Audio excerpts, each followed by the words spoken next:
Okay, here we roll with the wonderful Savannah Yam. We're gonna play with the technique. More than technique is a concept. You see a lot of people, both in Jiu-Jitsu and in Judo, they just mess their fingers up. You see high-level competitors in their 20s that look like they are 95. They have these arthritic fingers because they too much grabbing the gi, getting people to break the grip, start adding a lot of wear on the fingers, on the joints. So one suggestion that I have to try to save your fingers as long as possible is to rely on the gi as little as possible. Now you're still gonna use it. If you're training gi, of course you use the gi.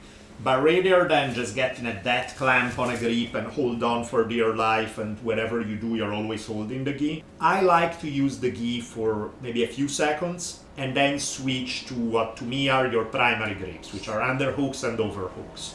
So if we are here, maybe she gets a grip, I want to strip this grip so I can get my elbow over, and now I go to an underhook. I like this way better than fighting here in standard judo grip and constantly doing this game that starts taking a toll on your fingers. Same thing in Jiu-Jitsu. I don't like these grips that much. Again, are they good? Yes. You may need it for a second. Yes. You got a cross grip, you pull them down. Eventually, though, in an ideal world, and this is personal preference, I'm not saying, of course, there's anything wrong with people who use gi grips, other than the fact that you're adding wear and tear to your finger joints. But in an ideal world, I like to either end up with overhooks, end up with underhooks and head, these kind of controls that for me, for the close guards, are the foundation. Like before I try any attacks, I want some of these grips. One detail on overhooks, I see a bunch of times people do overhooks too loose.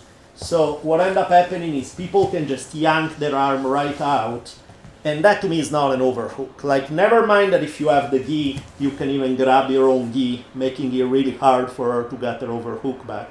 But even with no gi, if you go really, well, in this case we have the gi, but I'm not gonna use it to grab.